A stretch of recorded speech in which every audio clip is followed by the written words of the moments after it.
Welcome, Hotshots, to Flashlight by Firepower X. Here you can find the industrial strength tools you need to dominate your personal and professional wellness as a firefighter. My name is Jess. I'm your host for today's episode, and it is my absolute pleasure to introduce today's special guest, Payton Owens. He's a Barrow County Fire Service tailboard firefighter and a longtime advocate for firefighter mental health and nonprofit support. And he spent the last 20 years with DeKalb County Fire Rescue, rising to captain of Engine 23 and Truck 23. He now serves in Barrow County, bringing frontline experience and a hands-on, community-focused mindset. Payton is married to Bethany, the love of his life, and have two wonderful children, Deacon and Daisy. And in his spare time, he enjoys family time, jiu-jitsu, and woodworking. Welcome, Payton. Thanks for coming on the show today. Thank you so much for having me. Yeah, it was a pleasure. I always love to start with people's origin stories. So how did the fire service get its claws into you? So that kind of goes into a deeper story, which I actually do a lecture on. That I'm Okay. doing this Tuesday at Gypstick out in Forsyth, Georgia, at the Georgia Association and Georgia Fire Chiefs Association Conference. I do a lecture called Who's Really Ruining the Fire Service, and I go into my background. But the fire service really kind of all came about because of how I grew up. My wife and I are the first ones in our families to have high school education, college education, retirement plan, and not be addicted to something. Oh, wow. Now, that being said, I have my addictions, Uh-huh. but they don't cause jail time and teeth rot and people to go brain dead. So I was following the path of the life that I was brought up in. Bethany got pregnant at 19. I was 21. Knew I had to do something different with my life. 9/11 had just happened. It was 2002, so it's about a year after. And I just saw how people looked at firefighters, how the country came together, how proud we were of those 343 that went in there. And that's not to exclude everyone else from that day, but those 343 in particular, how people looked at them. I was like, man, I hate that this happened, but the way I grew up, I really wish somebody would look at me like that one day. And I walked in a bathroom after a party one night and at a greasy meat and three buffet style place to try to eat something greasy and soak up the alcohol. And in the bathroom over the urinal, there was a little poster and it said, "You're a product of your choices, not your circumstances." And I was like, what a stupid place to have such a great message. And it just really resonated with me. And I started looking back at my life and the things that I were doing, I always related back to, well, this is all I know. This is how my family does it. This is how we are. And so I decided to quit living that lifestyle, quit drinking, quit partying, and devote myself into learning a craft. I was doing heating and air at the time. I talked to my boss, said I want to go to EMT school and work at a fire department eventually. Sally Stanfield with Stanfield Heating and Air in Athens, Georgia. She is really one of the main pivotal people in my life that helped me get here because she allowed me to leave work early, go to school, and acquire these skills so that I can go do this. And knowing she was going to lose an employee, but that's just really how it came about. I decided I wanted to do something bigger than myself. I wanted to do something for others, and that's how we got there. I love that. I can see that little sign with the quote on it in my mind. Probably had a couple of greasy thumbprints on it too. So what kept you in it? I mean, it's been a little while since then, Payton, right? It has. So after I got my EMT license in May of 23, I got hired on. I started volunteering before that. I've been working at Walton County, Morgan County, and DeKalb County since. And really the people I work with, honestly, that's what's the best part about this job. And even if you stay in your own bubble, you still get to hang out with your best friends every third day. And you fight with them, you make up, you have fun with them, you pick on them, they pick on you. Lots, especially if you're bored. Bored firemen are the most dangerous people in the entire world because they will look for something to do and create something to do if they are bored. But that's really what's kept me in it. It's just the people. And as I started advancing in my career and stepping out and doing more training outside of my department, and then state and networking and meeting people outside of my bubble, it just made it that much better. Realize that the fire service is so dynamic. How we do things in DeKalb, we get stuck in like, this is firefighting. It's so much broader than that. People do things differently everywhere. And I just like hearing their story. Love meeting people and hearing their story and their whys. What do you think is the uniting thread for then all these different subgroups? So something the public probably doesn't need to hear and want to hear. Look, we don't want anything bad to happen to people stuff, right? Yeah. I have always been a them over us guy. It is all about the citizens we serve when it comes to somebody's in danger, life-threatening situation, whether it be a cardiac arrest, a wreck, a house fire, no matter what it is, we want to be there to help. And that stuff's awesome, but that's just a notch under just getting to do goon shit. I mean, and really that's what brings us back to the firehouse. We just want to do goon shit. Like, we want to show up on the truck and on the engine and put our stuff on and just flames everywhere, smoke everywhere. We want to kick a door in and just beat shit up and come out with our gear tattered and smoky and borts melted and helmet bubbled. And anybody's like, oh, that's not why I do it. Shut up. Yeah, it is. And if it's not, then you're a nerd. It's true. I mean, that's really the ultimate reason we do this. Yeah. Like, we want to go into a structure fire. We don't want to be, and you do have your yard shepherds that stand there with their sheetrock puller, like they're protecting the flock, and something's wrong with their air pack. Hey, cool. We need people like that. Get out of my way. Change my bottle when I come out. Have me a fresh Gatorade. Go get rehab set up. I don't care if you don't want to go in if you're that person that's scared. Cool. That's more work for me inside. I want to throw ladders. I want to cut holes in roof. I want to pull sheetrock. I want to search. Yeah. I just want to do goon shit and heavy smoke and flames. Yes. That's all there is to it. It's true. We want to live the life, and it is addictive. And I think that's why people struggle when they retire, because it's hard to do goon shit in real life when you go back to real life.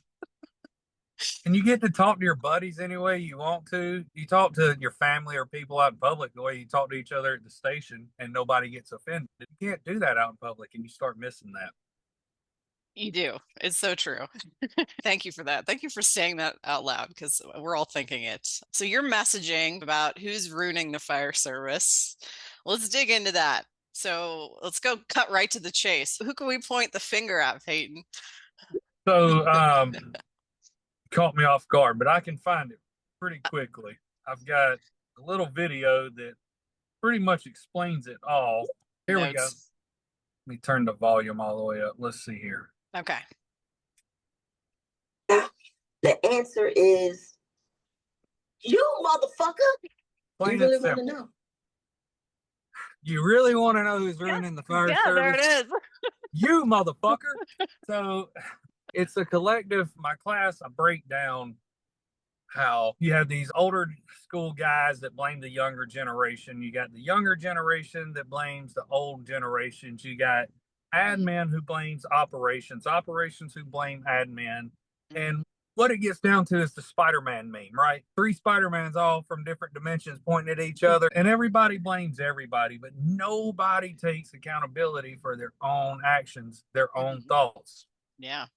Everybody knows this one firefighter's been around forever, probably never made it past driver, salty, little disgruntled, but damn good at their job, right? That every time admin says something or pushes something down, they're like, oh, why are they doing it like this? If they'd just do this, this, and this, then everything be fine. Well, then why don't you fucking promote and make those changes? I don't want to be up there. That's stupid. Well, why? Right? If you have all the answers, why aren't things better? But at the same time, you have chiefs who they could do so much better if they would just get out of their own way. And that's really all of us in the fire service. We get so caught up in my way is the right way. There's no other way. And this is how it's going to be. If we would just get out of our own way, In operations, we're all held accountable for our decisions, our actions. Anything we do is scrutinized from above down. Hey, why did you pull the hose this way? That's not what we do. Why did you do this? Why? Okay, what about admin? They make a decision. How are they held accountable? They're not. And so they push rules down people's throats and policies, but there's no accountability. There's no, hey, let's take a look at this and say, why did Chief Change a Lot decide to push this policy? Mm-hmm. Is it working? Well, it's not. He pushed it, and then the next guy comes in and says, I like this, I don't like this. Then you get into uniforms. Gotta have the button up on all day long because the citizens, they don't give a shit if you wear a t-shirt or not. I've asked a million of them, do you care if I have this shirt on or a button on? I don't care. Solve my problem. Exactly. What's your call to action? What do you tell them to do next if they're ready to Talk take about personal it. responsibility? Yeah. That's the big thing is we have to have the conversation. And just like with anything else, anything leadership wise, so many people study leadership. But again, it's just like the fire service. We try to put leadership in this box and it's not. It's so dynamic. It all depends on the workplace and your culture, your community, things like that of how leadership needs to be. So it's having the conversation and do you really want to change like yourself? Are you just stubborn and happy with the way you are? And by God, I've got these 6 degrees and I've got all these stuff from the State Academy and the National Fire Academy. And I've got this chief executive officer thing. I'm right. You know, when I did that paper in my class, I got a 92 on it. So that makes me a good chief. Yeah. Right. But then at the same time, you got the guy, I've been here 27 years and it's got to be done this way. Well, you also have to learn to adapt. So compromise. Communication is the big thing. I just think if chiefs and operations could maybe have like an in-between person to talk to, oh, wait, battalion chiefs. That's what those are called. Oh, yeah.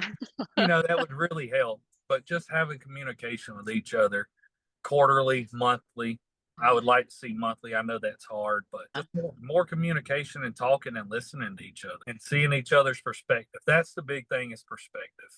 You're in a beach condo and you have a beachside view on the 15th floor and it's just beautiful. For that whole week, you wake out and you see beach and sunshine and breeze and oh, it's just beautiful. And somebody on the same 15th floor on the other side, facing the other direction, comes out on their balcony and what do they see? Hustle bustle, city, cars, other buildings, probably smell the grease trap from the kitchen that's on the 10th floor coming up in their window. So same building, same area, same everything, but one person sees the beauty and one doesn't.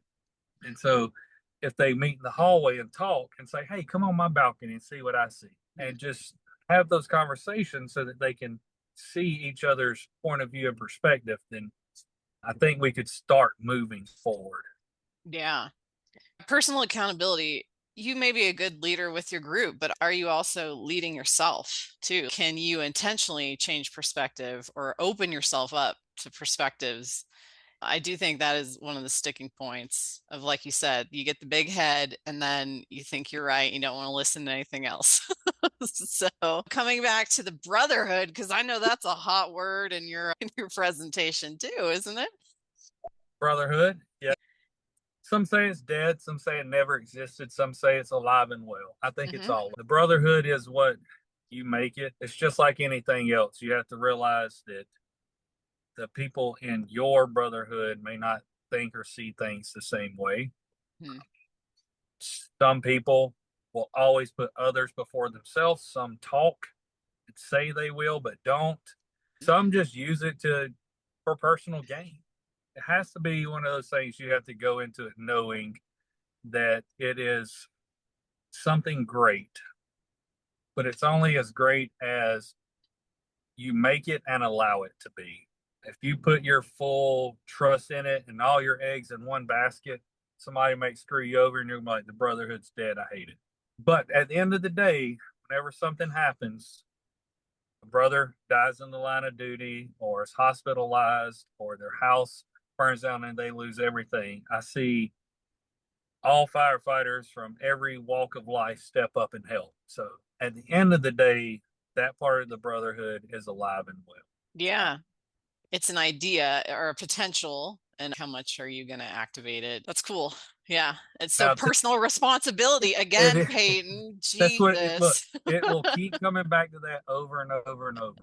Now, if you have this thought that the Brotherhood is so tight and great that you can tell your every deep dark secret to people and they won't tell anyone, and then when they do, you're like, the Brotherhood's dead.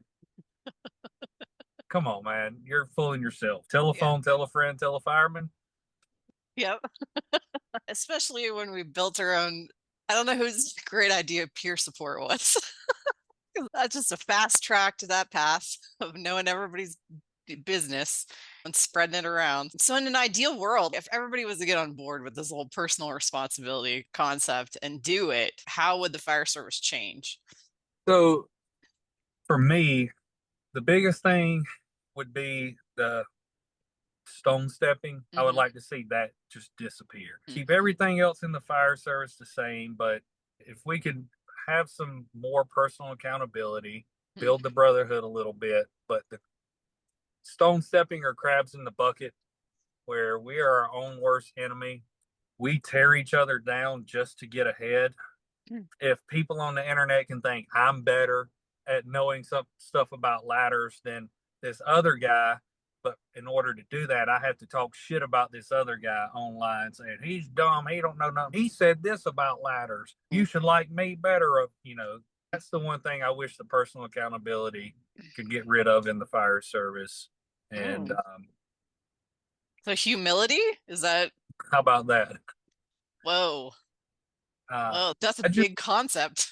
If we could do that, I think everything else would start to get better. Chiefs would care more about opinions. They would make decisions based on what's best, really, for the department, and not just, I say I'm doing it for the department, but really it's just to build my resume to say, hey, look at what I did, so that when I retire, I can go get a chief spot at 2-station beach fire department because I made these policies and these changes and this happened. I'm so great. And maybe guys would stop thinking that statues are going to be built over outside the stations and that they're going to be immortalized and at that station forever, bro. It's not. It's the fire service, and we're all teeny tiny cogs and making it move forward. Do you think it's our Achilles heel that we're in the public sector? Like, this might be a systemic problem of government organizations. No, a lot of stuff is good. I think we would lose that connection with the community if it was privatized. And that's really the glue that holds the fire service together, is that connection with the public. And if we did privatize, and there are some systems, I'm sure it works, but a lot of those places are like private fire departments, at least where I'm from, or for industries and corporations and stuff like that. And those guys, they'll tell you, I'm not a firefighter, I'm a fire monitor. Like, we're not allowed, something does catch on fire, we're like, yep, it's on fire. We're fire prevention. We go around, check smoke detectors and stuff like that. But that community part of the citizen pays their taxes, strip malls and businesses and corporations pay their taxes, and that's what pays our salary, is, and having that public buy-in, I think, is good. That's totally adds the magic to it, that you're constantly having to interface, probably more than any other government group, I would guess. But coming back to leadership and kind of some of the lessons you've learned from leadership in your own personal life, being a dad, tell us what things you've found taking personal accountability with leadership. Leadership, man. Like saying the ocean, right? The ocean's this big, salty body of water, but you have these distinct lines in the ocean of where the Atlantic and Pacific meet, and you can see this line and how it's different colors, and some oceans are warm, some are cold, some sea life can survive here, they can't in other places, and leadership's just like that. we say leadership and we think this little box. And for me, my leadership style, I've always been more of a bottom up. I think the higher you go, the more you should talk to the ones below, because we don't actually store memories. What happened yesterday is not, in my mind, is not exactly what happened. My brain does this little teeny tiny snapshot, and it uses feelings and moods, and depending on what I'm thinking or going through today, will fill in those gaps of that memory from yesterday. So we get these guys up in 25, 20, 30 years in, and they're like, boy, when I was on the fire truck, I used to da da da da da da. You really did. I know that's what you think you did because you're filling in little things from being off the truck so long that it's really not what happened and how you were and what you did. So if we could start saying, all right, I've been off the truck for a while. What are you guys experiencing? What are you going through? I like leadership style like that, not forgetting where you came from. I think it would be good for leaders to come out and ride the truck again once a quarter. Hop on the truck for the busiest unit, pull the numbers. The busiest unit say, hey, I'm going to come ride tailboard with you guys. I'll only help if you ask me to, but all I'm going to do is ride along and just see day-to-day stuff again. The community changes, the calls changes. Guys that are in headquarters now that have been out of the field for 10 or 15 years, they didn't used to go to calls of people's water heater making a noise. Yeah. We're going to stuff like that now. My toilet won't quit running. I can't tell you how many times I've been to that call at an apartment complex. Did you call maintenance? Yeah, I did, but I didn't get no answer, so I called you. The fire service just doesn't say no. So we keep adding more onto our plates, and we go to more calls, and leadership has to adjust to that. Good leaders do. I went on this wild thing, but it all comes back to leadership, right? Again, it's so fluid, and we try to make leadership this concrete cast of something, and it's not. It has to be flexible and moldable and adaptable and changeable, and it has to move around. It can't just stay one thing, one style. What I've learned over leadership, I've made terrible choices. I've made good choices. One of the worst choices I ever made, but was a great learning tool, was I used to own a gym.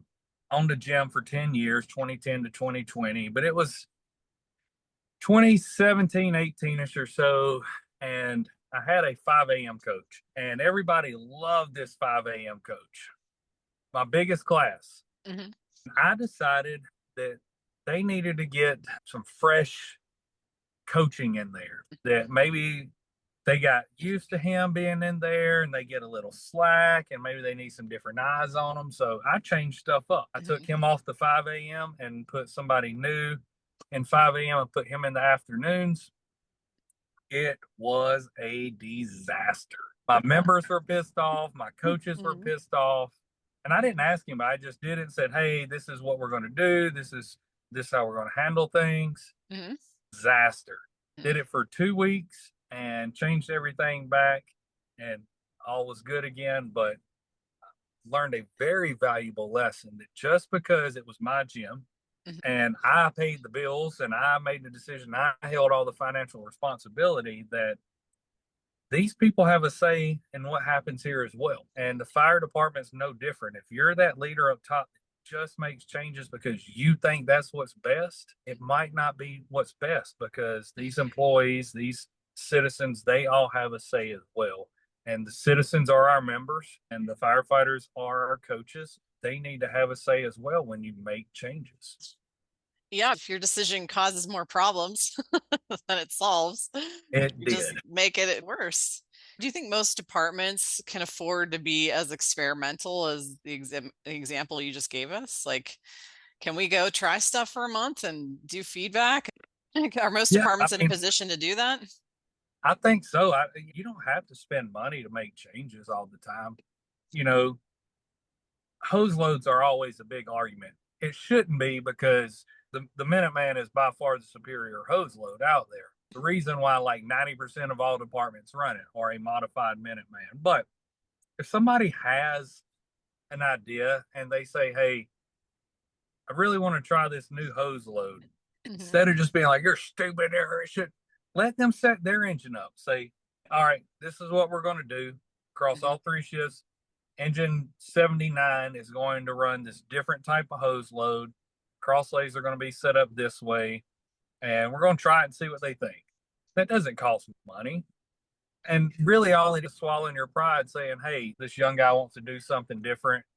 We know they don't like change. Also don't like the way things are. But let them. And sometimes there'll be a station officer or old salty driver get mad. Why are we doing that? That's stupid. We've done it this way for years. It works. Well, yeah, it works, but so does other things. Can we be a little more efficient with it? Can we save 8 seconds on getting the hose stretched and putting it in place? Because 8 seconds matters, right? Because we know if we can get to the structure fire and inside to the victim or to the seat of the fire within 6 to 9 minutes, then we give them a 60 to 70% higher chance of survivability. So yeah, 8 seconds matters. So if we can do that and then we train on masking up faster and do another 10 seconds, and then we train on forcing doors and we can get another 5 seconds there, and we're at 25 seconds, right? So we just bought almost at 6 minutes, we've almost bought 30 seconds back. I don't think it's that hard to change. You start talking about uniforms. We don't like no-make shirts, and it's going to cost $10,000 if we switch to this different shirt. Yeah, that can get expensive. You also have to look at the long cost of it. Does it help with retention? Is that one reason why people are leaving? Because you got these stupid uniform policies making people wear a no-make shirt. 1403 says you have to have cotton on underneath your turnout gear to go in a pallet fire. Come on. NFPA also says I need 4 on an engine, but I don't see you up in staffing. So shut the fuck up. Yeah, it's more that distance from between the top and the bottom, especially someone who's writing NFPA policies. And I'm not an NFPA hater. I just don't like the picking and choosing. But if you switch from a button-up no-make shirt to a cooler, softer, looser fitting, more comfortable polo, and it's going to cost the department $8,000. But if you spend that $8,000 and you see your retention, your attrition rate go from 5 people a month leaving down to 3 people a month because, man, I hated how they fuss at me about this shirt all the time. And I got to wear this button up no matter what time it is and stuff. Now I can wear this polo much more comfortable. They're not breathing down my neck. They're not fussing all the time. It makes coming to work better. Then that $8,000 was worth experimenting on, right? Oh, yeah. Totally. As you talk to different groups around the country, are you seeing areas of the country have more of that mindset of we're willing to throw spaghetti against the wall? Is it a cultural thing based on area, or is it really come down to the chief and what kind of culture they're establishing in their department? So the trends I've seen just traveling around, talking, speaking is, that chief. You'll see some great departments. There's some departments out there that people are flocking to because of leadership. When you don't harp on stuff that's stupid, and I'll go back to uniforms because this is a problem across the country that some people, they fuss that even if you're in the station at 4 o'clock in the afternoon, you better not have Crocs on and you better have this button up no-make shirt. If I come by the station and surprise you and I catch you with Crocs on, writing you up, that is such bullshit. That is nothing more than show you who's boss. But everything else is running smooth, or I'm too dumb to fix other problems, or I'm too lazy to fix other problems. So I'm just going to stick to this right here.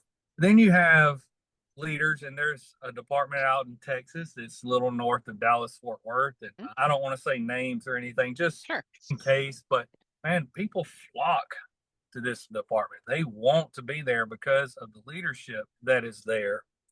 Leaders that are looking at trends and trying out 4896s, 2472s. I really think in the next 10 years, 2448s are a thing of the past, as they should be.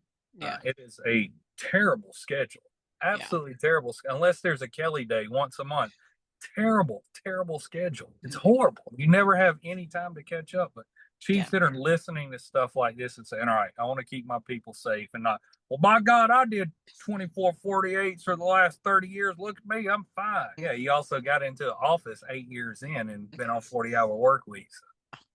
But yeah, I think it all comes back down to that chief and really who that department chief puts in place, because the chief of the department really is not doing much with the department. They should be talking to commissioners, trying to make the department better, reaching out and looking for better pay, better benefits, better wages, how the fire department ties in with other departments, how they can be a benefit. The operations chief is really the person that creates that culture. If you pick a POS ops chief, then What about the union, the labor side? What are they supposed to be doing in this equation? I would think like that would be right up their alley, is making sure that people take personal accountability, but I seem like they get distracted too, to be totally honest. yeah, unions are a tough one for me. I was the vice president of Local 1492 in DeKalb. And as a registered Republican and conservative, it's hard. Man, that's a tough one. Unions are hard because I like the fact that we have a group of people that speaks for the employees. But unionized states and places where unions run everything, it gets a little mobbish. I don't like being told you can't work another second because it's in the union rule book or things like that. But yeah, they can help. Again, it depends on who gets that union presidency and what are their intentions and goals. If people use it for a stepping stone or a political career and trying to make their political run, and they're not looking out for the people. They're looking to rub elbows. They're looking to get in the right place with the right people in the right room so that they can promote themselves. It's that stone stepping you're talking about, huh? There it is. Is there anything happening that makes you optimistic that maybe everybody is going to start taking more accountability and improving things for real instead of just blowing hot air? So a few things. Leaders that are already in place here in Georgia. I will name a few places in Georgia because it is my home.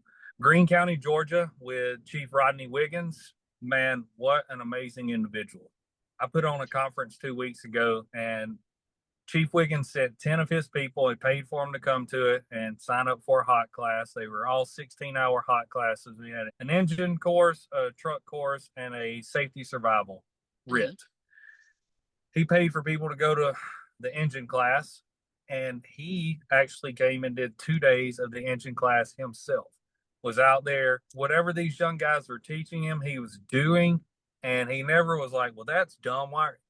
Okay, cool.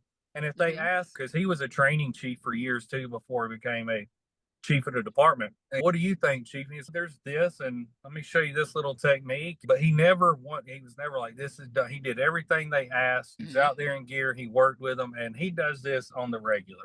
Listens to his people. And I'll also name drop my new department, Barrow County. So it is an infant department. 2001, it officially became a department. But they really didn't get rid of volunteers and part-timers until just a few years ago. It is a department that's still in its infancy and not even really crawling. It's just now kind of learning to hold its head up on its own. The culture is great, but it all comes back to the chief that's there. And Chief Brett Skinner worked his way up. He was a captain of training, then became operations chief, and now he's chief or deputy chief, and now he is chief of the department. And culturally, he gets out and talks to the crews. He hangs out with them. They had a softball tournament. He gets on the team and plays with them. We work out. So I'm at the station where headquarters is on one side, our crew quarters is on the other. And we do workouts in the weight room. We get out in the bay, and he'll see us, and he'll take a break and put workout clothes on and jump in with us and do workouts with us. He sees us out back at the tower doing things. He comes back there, and he doesn't say you're doing it wrong. He's just, hey, what are y'all working on? Mhm. Forceful entry. We got this one little tool and we're doing this, and this. Let me try it with us. So leadership. The next thing I'm optimistic about is the youth. So a lot of these people, those youth are stupid. They're dumb. Well, some of them are. But so we were in my generation. We said millennials, millennials, millennials. Who raised millennials? Gen Xers. So shut up, Gen Xers, talking that millennials are stupid because you made them this way. Gen Zers, they're so stupid. They talk these weird things. Millennials, you created Gen Zers. You raised them. But one thing about the youth coming in to the fire department is they're not scared to just call out bullshit. My generation, it was sit down, shut up, don't ask questions. If you don't like it, leave. You don't like it, go find another job. My generation be like, okay, and we just shut up. Hey man, don't say that. They'll fire us. This new generation, if you say that, they're like, oh, so you're gonna fire me because I ask questions? Deuces, see ya. I'll go over here. And so if we don't start taking care of them, then we're already having staffing shortages. Even worse, I am optimistic that this new generation coming in will help mold these older generations to somewhat change their approach to retention recruiting, because we have to. They're not going to keep applying because they all talk to each other quicker than we could. When I got on, if I didn't like my department, I couldn't just go, my department sucks. It was like, yeah, man, this sucks. One person and then snail. Now they just film you, film something stupid, and they put it and it goes viral, and 10,000 people know something stupid or dumb your department does. So that makes me optimistic that we are being forced to be held to a higher standard and held accountable because of podcasts, telephones. We can put information out there so much quicker, so much broader that. So I've heard that people worry about the youth because they don't have the technical skills that other generations have had. Teach them. Yeah. Give them to me, I can teach them. And the guys saying that coming in, saying these youth are so stupid, get the fuck out of the fucking recliner and get outside and teach them. The problem is that you want to be lazy and you want somebody to come in that already has all these skills so that you don't have to get up out of your chair and go teach them.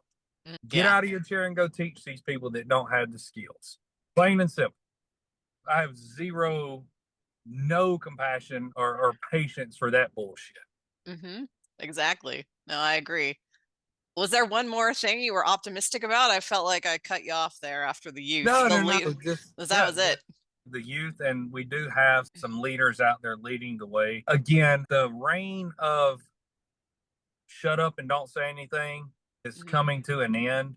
People saying that. So a lot of these chiefs that run bad departments or leaders that run bad departments and do kind of whatever they want to and say whatever they want, it's coming to an end for those guys. But the generation of just put your head down and nose to the grindstone's coming to an end. That's not how the new generation operates. It's the why generation. They want to know why for everything. And so we have to change because of that. I feel optimistic. It's harder. We got to work more, but it's what we do every third day. Yeah. So you briefly mentioned that you're also an event organizer, right? You throw conferences. Is that also on your resume? Do you guys have applications for your conference, or do you cherry pick speakers? This was the first one. It was on my bucket list of I wanted to put together a conference just to see how hard it was and if I could. And it was absolutely exhausting. And we're already working on next year. No, so I handpicked everything this year. No open applications. I'm in Georgia. I've mentioned that. And Georgia is a hidden gem in the fire service, and it's very overlooked and underseen. And so we have more going on in the fire service here in Georgia than really anybody else in the country. And I really don't know why it's overlooked and underseen, but our dynamic is different than anywhere else in the country. So every county in Georgia, all 150 something counties, have a county department. So you don't see that a lot. There's lots of townships everywhere and city of. Now within those counties, there are county department that has like a city department in there as well. My part-time Walton County has Walton County Fire Department. They have 12 stations, 3 districts, 4 each district. But then they also have the city of Monroe that has 1 station, city of Social Circle that has 2, and the city of Loganville that has 3. But so you have the big 5 in the metro Atlanta area. You have Clayton, Cobb, Gwinnett, DeKalb, Atlanta, and all of those have 800 plus firefighters. And Cobb being the biggest with like 1,000, Atlanta right there at it, DeKalb right there at it. Nowhere else in the country has that. Oh, I mean, it's like Phoenix and then a bunch of small stuff. Houston and then a bunch of small stuff. Sacramento and then a bunch of small stuff. That's not how Georgia is. It's the big 5, and then you have county departments outside of that. We have Georgia Flames. We have Georgia Smoke Dive, Georgia Spartan, One Bad Tour. So all of these programs that are physically and mentally tough to make you a better firefighter and leader. Nowhere else in the country has that. Like you have Oklahoma Smoke Diver, or Indiana, or Florida, but don't have all these other things going on. We have MAFC, Metro Atlanta Firefighters Conference, probably in the top 10 biggest right now. It may even be in the top 5 biggest. And so it's grown. And if you start looking at people going out and speak, a lot of them are coming from here. You got Todd Edwards, Chief David Rhodes, Danny Dwyer, Brian McCree, Ian Schultz. Lots of people coming out of Georgia speaking on the circuit. And so it's just a great state to be in. But I did handpick because I'm here. Chief David Rhodes lives right down the street from me. Danny, I've been picking on for years. Danny was City of Atlanta firefighter that got in trouble because he went in to rescue a victim and he was by himself, even though his partner was 3 feet from him right outside. But his story's great. And then Todd Edwards lives in my fire district that I work at. So I just called these guys and said, will you come do a lecture? On top of that, Chief Bo Butler, great friend of mine. And then Dave Nowacki out of Detroit, 22-year Detroit firefighter, great friend of mine, Brian McCree. And then the only person I didn't know prior to was Arthur Ashley out of Kentucky.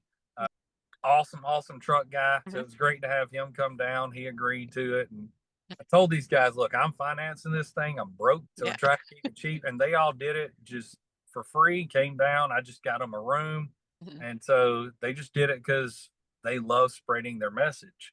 And these are all FDIC speakers. Like, these are all top-notch, high-level dudes, and agreed to come to my little conference. So it was great. That's awesome.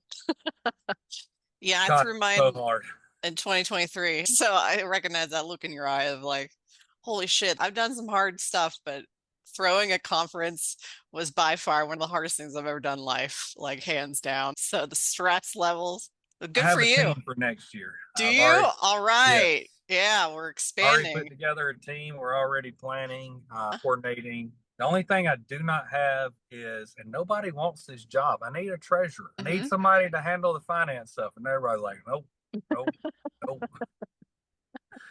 You just got to find a money nerd. Somebody knows a money nerd or is married one. As we kind of wrap things up, what do you recommend? Any resources people check out on any of the topics we talked about today? Yeah.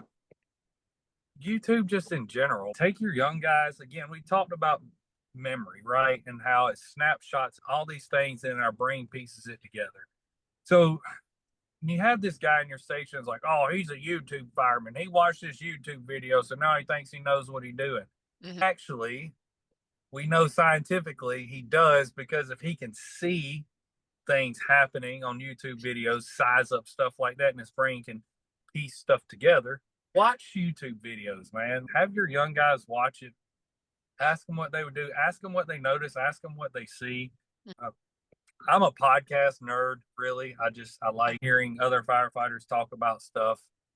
I like hearing their perspective, their stories. I do wish they'd be a little more truthful, because some of them I've listened to their podcasts and I know them in real life. I'm like, who was that on that podcast? That wasn't you, bro. Yeah. Yeah. You have a favorite podcast that you follow? So Danny B is probably one of my favorite dudes out there. I love Danny himself. Like, probably one of the most genuine people I've ever met in my entire life. And man, he puts these things out like every 3 or 4 days. I don't know how he keeps up. Yeah. And how he has so much content, but he's got his system down. He does a great job. Okay, cool. Where can people learn about your upcoming conference? Yeah. We'll put something out here soon. I've got several things lined up. I'm taking the rest of the year off. However, we do a firefighter safety survival, and really it's a SCBA confidence course. It's impossible. And I will say that you will not make it through from start to finish in the course that we set up without running out of air and dying. Yeah. And I've had some smoke divers to tell me, hold my beer, watch this, and they still haven't made it through it. The ego buster, huh? But it's designed to do that. We won't failure because of training scars on the fire training ground. We always set these parameters on the training ground. Firefighters come in and they want to know the objective on the training ground, what they can and can't do, and then they just accomplish that to say that they got through it. And so my teaching style is to get rid of that shit automatically. So none of my classes, you will not come up and have an objective that you can do X, Y, and Z and can't do X, Y, and Z, and you just meet the objective. Cool. Any final thoughts you just want other firefighters to hear? You think it's important to get through their head? Really, if there's one message I could get out there is quit fucking shitting on your brothers. Quit talking shit behind their back. Quit spreading rumors. Oh, did you hear what Jimmy did over at Station 2? He got caught cheating on his wife. He came in and he smelled like beer and they sent him home. He's so dumb. Well, have you ever stopped to ask him what he's going through, man? Like, there's a lot of private people out there that hold stuff in. I've known guys that come in and they're taking care of their disabled child. Money is hard. Wife's an alcoholic and they're taking care of them too. And they come in with a smile on their face every day. And you never knew any of this happened because they didn't talk about it. And then they broke one day and everybody's like, what's wrong with him, dude? Well, stop and take time to find out what's going on in people's lives, man. Quit shitting on each other. Quit being crabs in the bucket. If you want to rise up by being better, not by trying to shit on people and make them look less than you. Yeah. That's some good advice, man. Thank you, Payton, for coming on the show today. We really appreciate having you. Thank you. I don't know what I actually accomplished by anything I talked about. Honesty, man. There's some things that we all know, but nobody says. So thanks for having the balls to say them today. Well, so because you brought that up, I will say real quick, I want people to be more like that. But I understand if you're not. It puts a huge target on your back to be this way. I have learned that firsthand. The training circuit, it's a mob. Straight up, the training circuit, FDIC, all these conferences, it's a mob. If you do not kiss the ring, if you do not say the right thing to the right people, they will bash you and they will tell other conferences and other coordinators and other lecturers, don't let Payton come and teach here. And there's a blacklist. Oh, absolutely. And it's probably even gonna be bigger now for me. But I don't care. People need to know this stuff. The information these guys are putting out there are great, but if they think you're encroaching on their territory or teaching a class anything like theirs that could be better, they will shut you down. But I want people to be more truthful. It does put a big target on your back, and I have a shit ton of arrows in my back. Yeah. The first people that's going to shit on you when you start putting yourself out there is your own department, people you work with. Then it's going to be other local people, and you will just start getting it from everywhere. I've had memes made about me and put on the internet. I've had rumors made about me. My gosh. Whoa. I went to one conference and somebody was mad that I was there, and they started this whole thing where I had to show the text messages where I was actually invited to come and teach, and it is petty as shit. I got a taste of that this year. So I get it. Thank you for calling that out. It is. So that's great. You're having your own conference. It's good to know that we're going rogue, gonna make it real. We appreciate you coming on the show today, Payton. Thank you. Thank you for having me. Yeah, and I'll link everything that Payton mentioned today in the show notes. If you're still with us, viewers, we appreciate you. You're awesome. And my door is open to you. If you have any comments or feedback after the show, if you want to follow up with any of those juicy nuggets Payton dropped today, just email me at info@firepowerx.com. And guys, we will see you in the next episode. Bye for now.